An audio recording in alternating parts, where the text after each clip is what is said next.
Allahumma salli wa sallim wa barik alaihi wa ala. Gak ada orang kok berani terus. Kalau yang lembut-lembut kayak korek itu Sayyidina Utsman. Bismillahirrahmanirrahim. Nah, langsung kelihatan kelasnya. Berarti sampean bukan kelas Sayyidina Umar. Makanya jangan sok galak ya. Ketahuan langsung. Ini saya cuma ngecek lokasi aja ini. Kira-kira saya ngajinya salah kamar apa enggak kan gitu. Bener ini berarti bukan rombongan yang keras-keras ini. Ini rombongan yang lembut ini, maka jangan sok galak. Kalau sampean kelas Sayyidina Umar, Bismillahirrahmanirrahim, Allah, mestinya gitu. Ternyata Bismillahirrahmanirrahim. Begitu Bismillahirrahmanirrahim. Emang lembut sampean itu, jangan ikut yang galak-galak itu, nggak pas. Makanya saya pengen tuh, wow, kalau sampean orang yang keras ini, Bismillahirrahmanirrahim, Allah, Alhamdulillahirabbil alamin, Allah. Bukannya kok keras memang Sayyidina Umar. Kalau khutbah nggak ada orang berani gini, pedangnya ditarik nanti. Ittaqillah. Itu Sayyidina Umar, kerasnya luar biasa. Setan aja dengar Sayyidina Umar itu lari. Dengar Sayyidina Umar jalan, setannya lari. Makanya meninggalnya Sayyidina Umar itu Sayyidina Ali bernazar. Orang kok kerasnya kayak gini, kalau mati ditanya Mungkar Nakir jawabnya apa? Makanya kuburan Sayyidina Umar itu di kuping ya Sayyidina Ali. Ya wong keramat ya denger wong padha waline. Assalamualaikum. Salam. Mungkar Nakir datang. Assalamualaikum. Salam. Mungkar Nakir itu sopan akhirnya. Siapa itu? Mungkar Nakir ya Umar. Ada apa? Mau nanya? Nanya apa? Ya marrobuka. Allah. Apa lagi? Udah itu aja deh.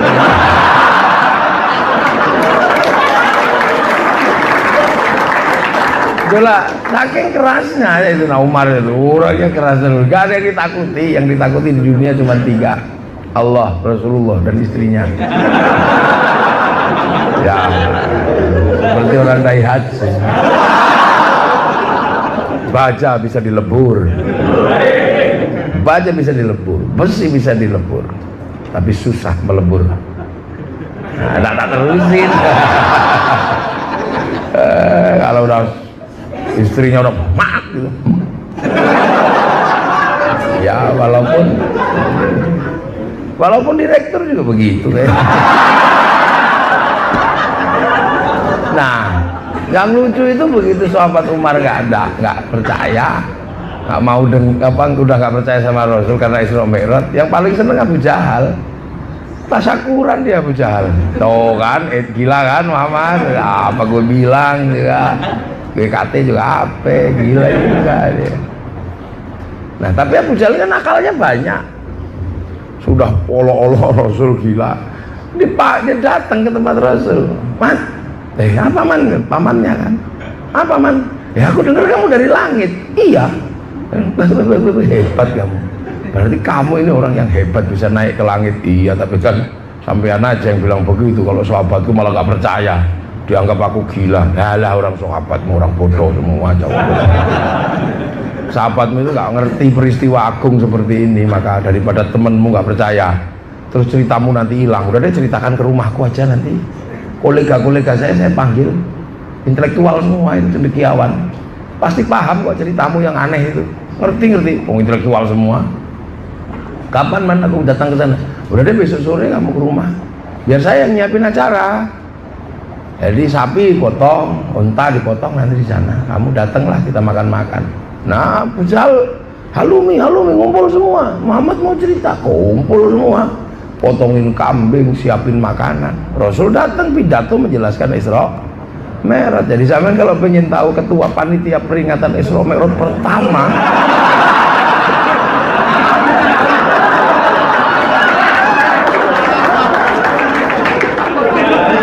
ya Abu Jahal itu. Ini mana Abu Jahalnya ini?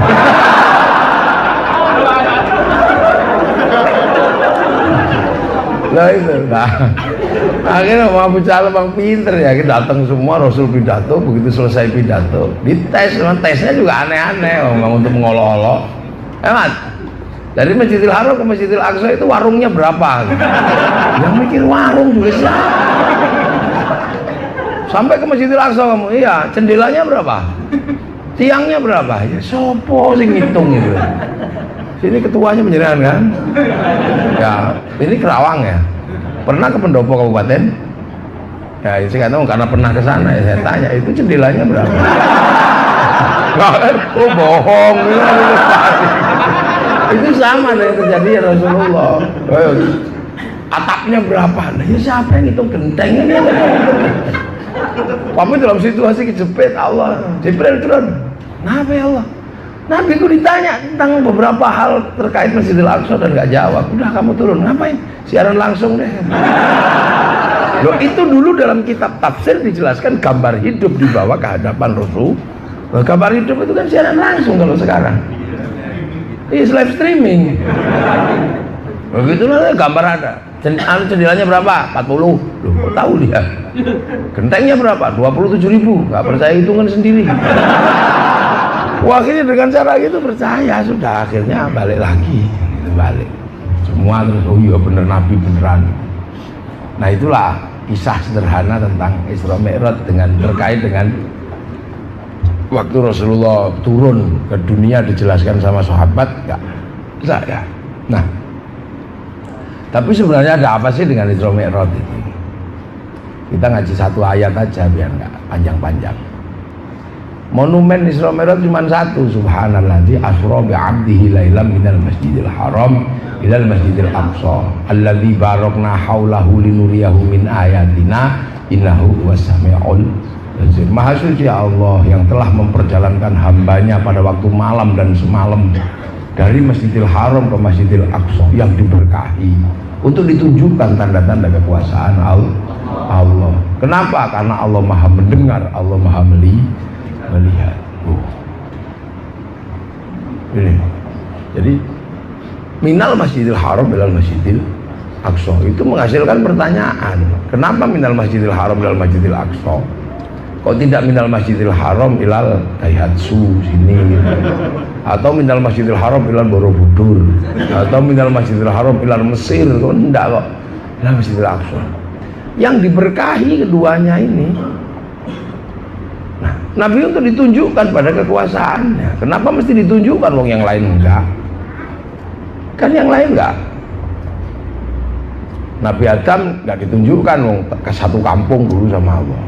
Nabi Idris ditunjukkan udah enggak turun lagi. Maka umatnya menunggu sampai hari ini, namanya Sobi'ain itu. Itu umatnya Nabi Idris. Nabi Musa pernah ditunjukkan bersama beberapa santrinya ditunjukkan. Akhirnya Nabi Musa bilang, ya Allah, kenapa cuma saya yang bisa melihat? Santri-santri saya mbok suruh lihat biar saksinya ada. Masa cuma saya yang lihat, biar nanti yang cerita banyak. Akhirnya mati semua santrinya. Begitu lihat petir tunggur mati semua. Kata Nabi Musa, ya Allah, ada saksi dikit aja mati. Hidupin lagi dong. Hidup lagi. Ya, Nabi Isa naik nggak turun lagi besok hari akhir. Nabi Muhammad ditunjukkan. Nah, kenapa mesti ditunjukkan? Karena Allah Maha mendengar, Allah Maha melihat. Mendengar apa sih sebenarnya dan melihat apa? Allah Maha mendengar, innahu was-sami'ul basir, Maha mendengar, Maha melihat. Nah, inilah jawabannya. Kenapa ini? Allah Maha mendengar, mendengar apa? Ini kuncinya di situ. Mendengar problem Masjidil Haram sama Masjidil Aqsa. Memang yang problem itu ya di situ itu Nabi Muhammad. Jadi Nabi Muhammad itu sebenarnya jadi Nabi itu nggak ada masalah. Yang bikin masalah karena mengaku penerus para nabi. Coba kalau saya jadi Nabi sendirian gitu, nggak ada urusannya dengan nabi-nabi sebelum ini, nggak ada masalah. Tapi Nabi menyebut ini, saya ini khotamul anbiya wal mursalin, penutupnya para nabi. Yang ditutup banyaknya luar biasa, 25 ditutup satu orang. Sampean nutup lubang satu aja udah pusing kan kadang. Nutup 25. Wa Adamun Idrisunu khun hutuma Soleh wa Ibrahimu kulun muttaba Lutun wa Ismailu Ishaku kadza Yaqubu Yusufu wa Ayyubu kadza Syuaibu Haruna wal Musa wal Yasa Dzulkifli Dawud Sulaiman muttaba Ilyasu Yunusu Zakaria Yahya Isa wa Toha Khotimun Dawaya 25 ditutup. Apa enggak masalah itu? Udah waktunya entah berapa ratus ribu tahun tiba-tiba ditutup zaman Nabi Muhammad. Ya kan masalah. Yang ditutup itu semuanya enteng-enteng aja. Tapi kan ada ibarat gelas ini kalau ditutup mudah. Nih, belum mudah. Tapi kalau di dalamnya ini ada sendok 2 apa 3, nutupnya gimana coba? Nah, Nabi ini menutup milata Ibrahim, tapi milata Ibrahim waktu itu masih ada 2 yang berdiri. Siapa? Satu umatnya Nabi Musa, yang satu umatnya Nabi Isa, masih kuat-kuatnya. Yang satu umatnya Nabi Musa pegangan Taurat, yang umatnya Nabi Isa pegangan Injil. Yang dua-duanya nggak bisa dianggap main-main. Nabi Musa begitu pegangan Taurat, siapa yang bisa ngalahin Nabi Musa? Tangan masuk saku keluar jadi listrik. Jenggotnya Fir'aun dipegang separuh putih separuh hitam. Tongkat dilempar jadi naga. Itu kan pukulkan laut jadi jalan tol. Coba Pak Jokowi punya tongkatnya Nabi Musa, selesai bak itu di Sabang sampai Merauke jadi jalan. Nah sekarang karena manual ya agak lambat dan gitu, karena pakai anggaran, pakai apa. Makanya saya kemarin waktu ketemu Pak Presiden saya bilang, Pak Presiden, jalan tolnya belum selesai, jangan berhenti dulu jadi presiden.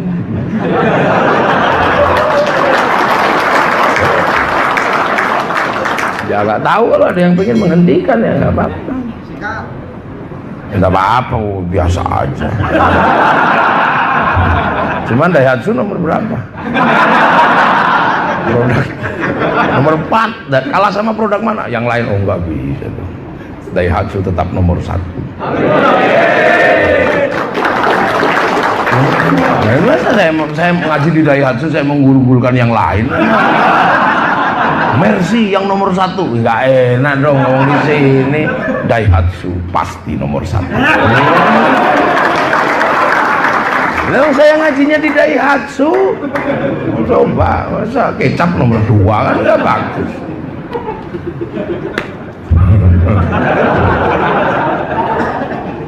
Nah ini ngiseng-ngiseng aja deh sekarang, biar nggak serius-serius amat. Kita ini udah terlalu serius, hoa aja serius. Ada hoa aja serius, ada apa-apa serius. Kita ini nggak biasa bergurau. Tadi saya bilang itu saya ceritakan, ini orang Maduraan. Jadi tak ceritain tadi di situ, orang Madura dulu ke Jakarta pertama itu kan naik bis. Bis di Jakarta dulu itu kalau mau berhenti mencet bel, turun gitu. Yang dari Madura mikir hebat di Jakarta, bis sebesar ini remnya ada di atas. Habis itu beliau maju, mencetet gitu. Silakan turun Pak. Oh enggak, saya cuma coba rem. Itu pasti bisnya bukan produk Daihatsu. Daihatsu remnya tetap di sini. Nah, hebat. Teman-teman Nabi Musa hebat semua sampai sekarang dan masih bertahan. Sampai sekarang masih bertahan. Coba sampai bayangkan. Di Amerika ada agama Yahudi, di Israel masih ada Yahudi. Mursyid-mursyid besar Yahudi, tokoh-tokohnya mendirikan negara, membangun ekonomi. Rothschild Rockefeller membangun perbankan dunia, yang duitnya dipinjam oleh Amerika menjadi bank devisa New York, yang berada di Wall Street dan mengontrol seluruh sistem perbankan dunia. Coba, Ingus Swan punya sekolahan sihir di Amerika karena dulu menjadi kepala perdukunan di Amerika. Namanya Starwer, buka tahun 76, tutup tahun 96. Ingus Swan sekarang pensiun, bikin sekolahan sihir namanya Brotherhood of Snake. Muridnya yang pintar namanya David Copperfield yang mengilhami film Harry Potter. Nah ini sekarang masih ada. pemimpinnya. Pengikutnya idola kita namanya si Lionel Messi, pemain sepak bola. Dan spiritualnya sekarang diikuti banyak orang. Ethiopia sekarang digerakkan oleh teknologi Yahudi. Sekarang coba, kita yang ribut-ribut di dunia sekarang, coba masih menggunakan lapaknya orang Yahudi, namanya Facebook. Yang ribut 01, 02 ributnya di Facebooknya orang Yahudi, punyanya Mark Zuckerberg. Iya kan? Nah ini. Nah yang Mark Zuckerberg, ya bener nggak Mark Zuckerberg? Ya kiai kalau salah nyebut kan nggak apa. Asal jangan salah kafaro yukafiru kufron aja. Oh itu nggak boleh kiai salah di situ. Kalau salah menyebut Mark Zuckerberg aja nggak apa-apa. Nah, gitu. Nah, yang Nasrani juga masih kuat zaman segitu, punya pusat kota besar yang kemudian dikenal dengan nama Vatikan sekarang, punya pemimpin namanya Paus. Tadi juga saya ceritakan Mbak orang Madura tentang Paus. Orang Madura di Jakarta hidupnya sebatang kara, terus akhirnya bekerja pada seorang romo. Saya ceritakan kemarin sama uskup. Romonya bilang, kamu kan sebatang kara, nanti kalau kamu mati saya ngurusnya susah, ikutlah agama kami, ikut Kristen. Enggak lah bu, saya seluruh keluarga saja Muslim, masuk Kristen bagaimana? Ya tapi gimana terusan? Atau gini aja deh, kamu ikut ke gereja setiap minggu, ya selama setahun nanti kamu akan paham agama saya. Nah kalau itu sih enggak apa-apa, saya ikut. Nah, akhirnya dia ke gereja setiap minggu. Setelah setahun ditanya sama juragannya, gimana udah siap pindah ke Kristen? Nggak jadi bu. Lah kenapa nggak jadi? Ya nggak ada gunanya, saya sendirian masuk agama ibu. Lah kenapa? Orang ikan seluruh lautan semuanya kan sudah Kristen. Loh kok bisa? Ya kan rajanya Paus. Aduh gurau. Kemarin saya ceritakan sama Romo Budi di Semarang, Romo Budi ngekek-ngekek sama uskup yang baru itu. Dia bilang, lama kita nggak berguru hal yang seperti ini. Sekarang sensitif. Saya ceritain juga dulu Gus Dur, ada yang curhat, Gus gimana ini? Anak saya mau dinikah orang Kristen, nggak apa-apa, orang Tuhan punya anak satu pindah Katolik juga nggak apa-apa. Namanya Yesus.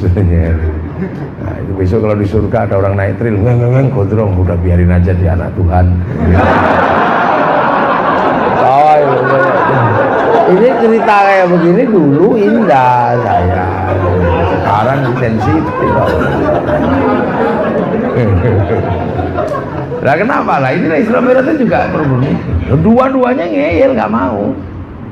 Di mana sih kamu mau nutup cerita agama kami? Ini Masjidil Aqsa ini simbol kami. Gimana mau diganti dengan simbol Makkah ini? Ya, bisa. Nah, nanya terus dua-duanya ini.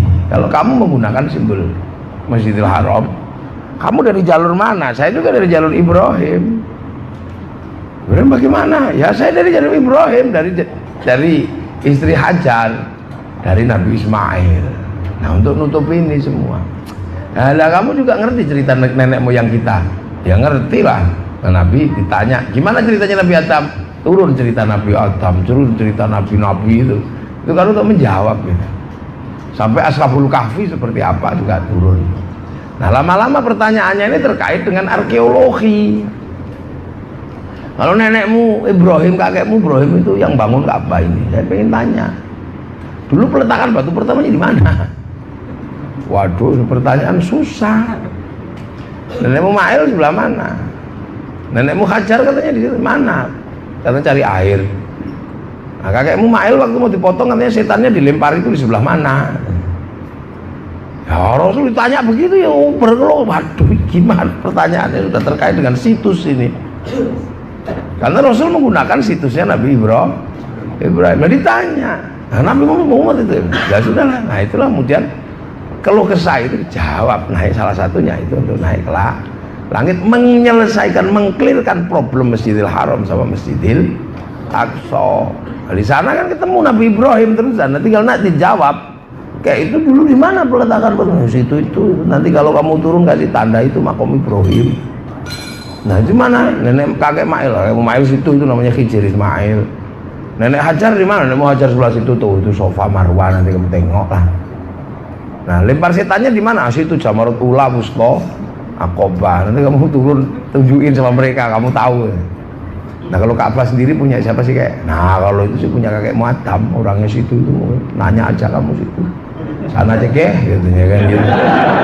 Nah ya ketemu kayak itu Ka'bah itu apa? Aku kan dari kampung sana dulu. Kita ini kan bukan penduduk bumi, nak. Kita ini alien dasarnya. Penduduk langit. Temennya malaikat, temennya iblis, terus disuruh sini jadi pemimpin di sini. Nah ternyata jauh, tak pikir transmigrasinya dekat, katanya jauh. Aku takut gak bisa pulang, tak kasih tanda itu batu-batu itu. Yang akhirnya gundukan batu itu yang disebut inna awwala baiti wudi'a lin-nasi lalladzi bi Bakkah mubarakah wa hudal lil alamin. Rumah pertama. Oh gitu ya. Ya makanya kamu nanti ngadep situ ya. Nah terus kalau Jabal Rohmah itu apa sih kayak? Nah itu sih tuku I love you ku sama nenek Hawa. Jadi aku dulu di akhiratan sendiri, pertamanya aku sendiri. Nah, aku itu terus curhat sama malaikat, ya Jibril, aku itu sudah tahu sekarang diriku itu apa. Tangan untuk megang, kaki untuk jalan, mata untuk melihat, mulut untuk berbicara. Cuman yang satu ini aku nggak ngerti. Ya posisinya juga tidak strategis. Aku bangun, aku belum bangun, ya udah bangun.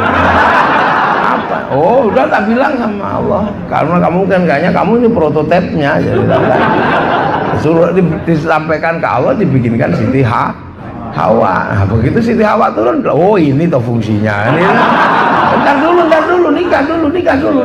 Makanya terus nikah itu syariat pertama di muka bumi. Syariat manusia pertama dia nikah itu. Karena apa? Ya itu, belum disuruh sholat, belum disuruh apa. Nah, habis itu saya diturunkan ke sini. Nah, saya kan rindu, nak, kangen. Belum apa-apa saya diuji ke sini, diuji rindu. Makanya rindu itu berat karena ujian pertama. Sakit kalau rindu. Rindu itu seperti ditusuk di sana, berdarah di sini. Sakit rindu itu. Makanya kamu jangan rindu itu berat. Ya. Nah, terus tak cari-cari di dunia ini, ya, cari-cari nggak ketemu, 200 tahun baru dipertemukan. Nenekmu duduk di situ itu. Begitu aku panggil Hawa, dia sebut Bang Adam.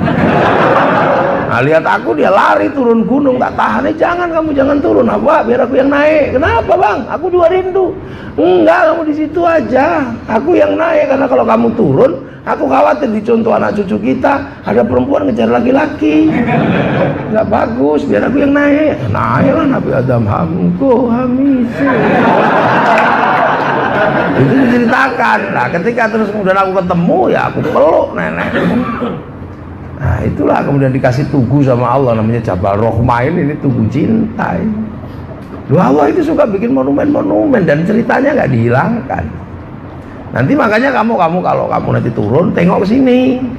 Yang akhirnya terus diwajibkan ibadah haji untuk nengok metilasan masa lalu, jalannya dicontoh.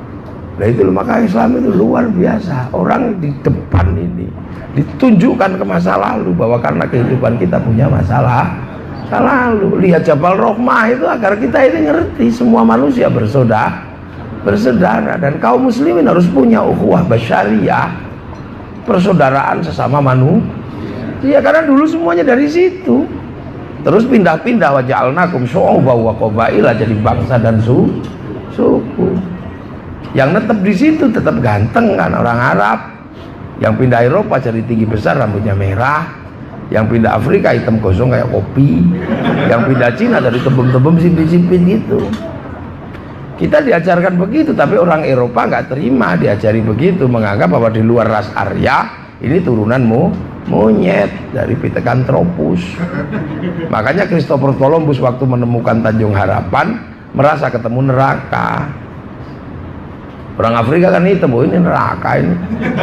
Kata kitab katanya orang kalau jahat masuk neraka dibakar, nggak boleh mati, jika gosong. Oh.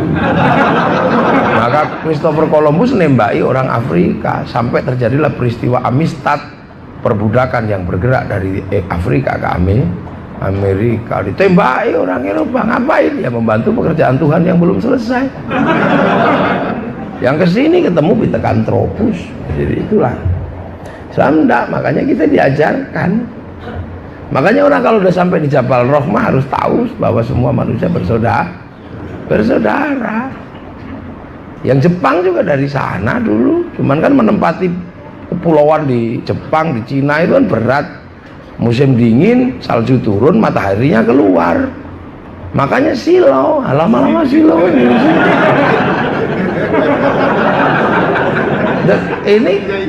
loh, iya kan, anatominya berubah. Yang Afrika kenapa hitam gosong begitu? Ya karena singa ditaruh sana, mesti dibikin hitam dong. Kalau dibikin putih dikejar singa kelihatan. Kalau dibikin hitam itu ya tenggelam. Arab kenapa cantik ganteng? Ya nggak ada air. Kalau dibikin jelek gini ya nggak mandi ya jelek. Eropa dibikin gede karena musim dingin, min 41 derajat. Kalau dibikin kecil gini kedinginan mati. Maka dibikin besar. Dan mereka nggak punya matahari kalau musim dingin, makanya pigmen kulitnya berubah. Tanpa ultraviolet pigmennya hilang. Maka kalau musim dingin mereka lari ke Indonesia untuk apa? Berjemur. Bukan pornografi, itu berjemur aja dia untuk mengembalikan pigmen yang hilang. Sampean aja yang ngeres. Orang berjemur aja. Orang berjemur aja. Makanya jangan bikin perda syariat. Siapapun nanti ada yang jadi presiden atau jadi gubernur, turis masuk ke Indonesia harus pakai jilbab. Jangan, ini kita cuman disuruh mengerti gitu aja. Musim dingin kalau Eropa nggak punya daun, seluruh daunnya rontok kena musim gugur. Yang nggak rontok cuma daun cemara. Maka bulan Desember hari Natal yang dihias daun cemara, karena cuma itu aja yang nggak rontok di bulan Desember. Makanya Natal itu kalau asli Kerawang gitu ya bisa daun jambu. Kita cuma diminta mengerti. Nah, makanya nggak usah marah. Jangan tanami masjid kami, depannya jangan ditanami cemara. Itu pohon Kristen. Semenjak kapan pohon punya agama? Sederhana, lita'arof, mengertilah. Mengerti aja kalau udah berbodoh. Jadi orang Islam itu harus mengerti. Makanya kita setiap hari ketemu dengan semua manusia. Dan nggak ada yang bedakan. Ini pengajian ketemu dengan orang Jepang, karena yang bikin sound orang Jepang.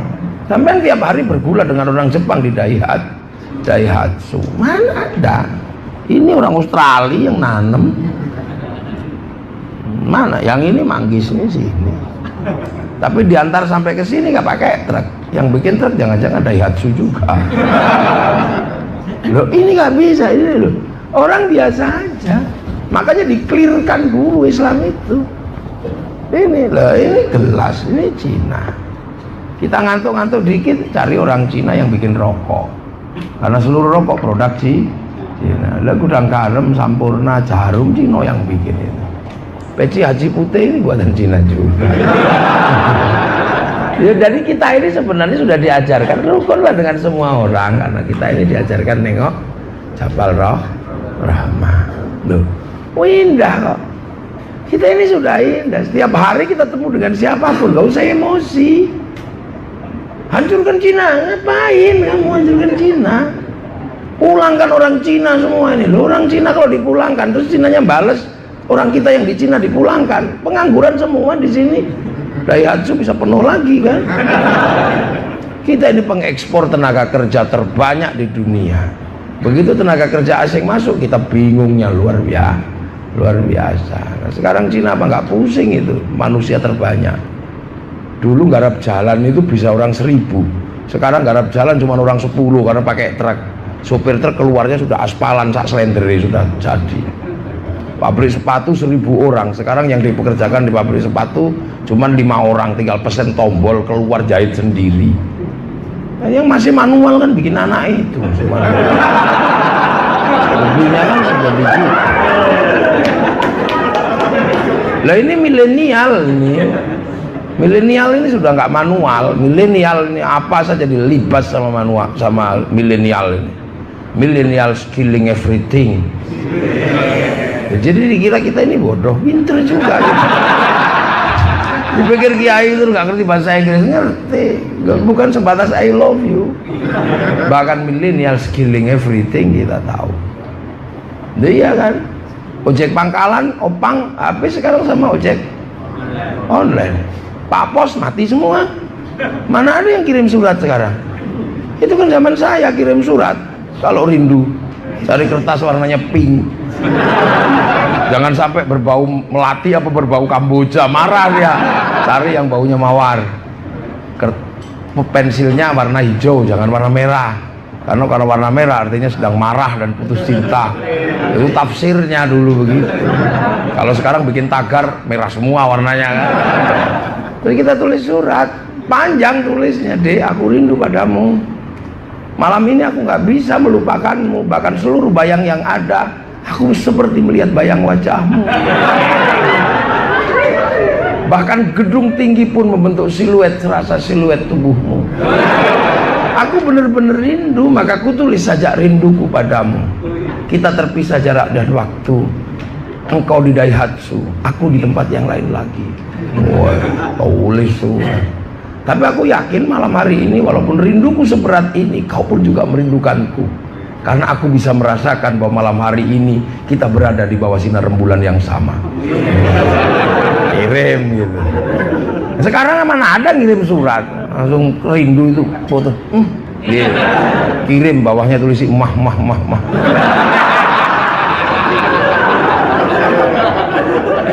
Itu kan inilah. Ini bawa mah. Sekarang nggak ada. Nah inilah. Loh, makanya harus ada yang diselesaikan. Nah, urusan dunia dengan seluruh manusia diselesaikan lewat Jabal Rahmah. Nah, setelah pulang dari Isra Mi'raj, urusan apa? Urusannya sholat. Sholat akhirnya dipisah. Yahudi Nasrani kiblatnya di Masjidil Aqsa, yang Islam di Masjidil Haram. Tapi sebagai saudara tidak boleh melupakan bahwa Islam punya masa lalu dalam jalur yang sama. Maka ketika sholat, kama barok ta'ala Sayyidina Ibrahim wa ala ali Sayyidina. Lalu kita doakan Ali Ibrahim. Ali Ibrahim itu siapa? Yahudi Nasrani itu Ali Ibrahim. Jadi setiap hari kita mendoakan orang lain juga agar menjadi baik. Nah, kita ini kadang nggak mau terima dengan yang seperti ini. Baca walantar doa angkal Yahudi walan Nasoro setahun sekali, inget terus, tapi lupa setiap hari 5 kali wa ala ali Sayyidina Ibrahim. Loh, itu makanya kita ini indah-indah aja dengan yang lain. Cuman sebutannya aja beda. Wong Ali Ibrahim semua. Di dalam Islam dikenal dengan Ibrahim, punya istri Saroh. Di Nasrani dan Yahudi dikenal dengan Abraham, istrinya Sarah. Di Hindu apa nggak dikenal? Dikenal, namanya Brahma. Istrinya siapa? Saraswati. Kita nggak mau belajar. Di Hindu juga ada Dewa Brahma, istrinya Saraswati. Ibrahim Sarah, Abraham Sarah, Brahma Saraswati. Sama kok namanya. Artinya persinggungannya ada. Makanya Islam sama Hindu itu simbolnya mirip, sama-sama batu ditumpuk. Satu dinamakan candi, satu namanya Ka'bah. Tugu batunya sama, ada Linggayoni, ada Jabal Rahmah, ada air suci Zam-Zam, ada air suci Gangga. Ada air ada perjalanan kain selimpang warna kuning, ada warna putih. Yang satu tahallul, yang satu digundul, yang satu gadri, yang satu makanya waktu Islam masuk ke Indonesia paling pusing karena ketemu dengan simbol yang sama. Makanya nggak usah haji dulu deh daripada kamu pusing. Nah, hajinya kemana? Ke masjidnya masing-masing 41 kali, jangan putus. Maka waktu itu pergi hajinya orang Jawa ke Gunung Merapi, karena satu-satunya masjid ada di Gunung Merapi, punyanya Syekh Jumadil Kubro. Setahun nggak turun untuk 41 kali. Tidak. Persaudaraan itu sudah diatur dulu. Makanya simbolnya mirip, ya sudah, pakai bahasa yang sama. Allah pakai bahasa sama, Sang Hyang, kan itu, Sang Hyang. Nah, ada Sang Hyang Wenang, ada Sang Hyang Widi. Sholat pakai bahasa bersama, sembahyang. Kalau ada persamaan, ngapain cari perbedaan?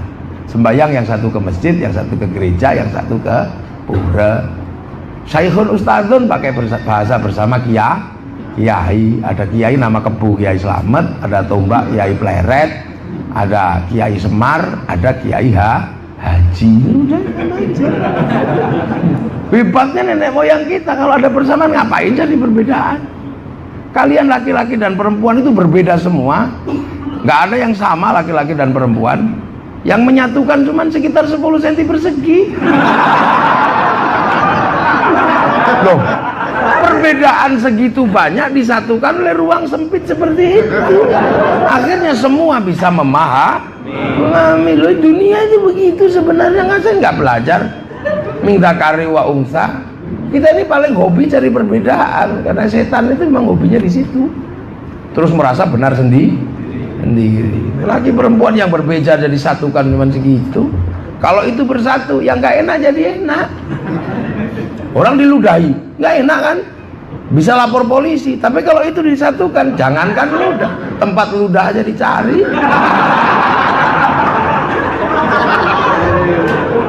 Ya sampean kan anak milenial, jadi saya ngaji sesuai dengan cara berpikirnya milenial.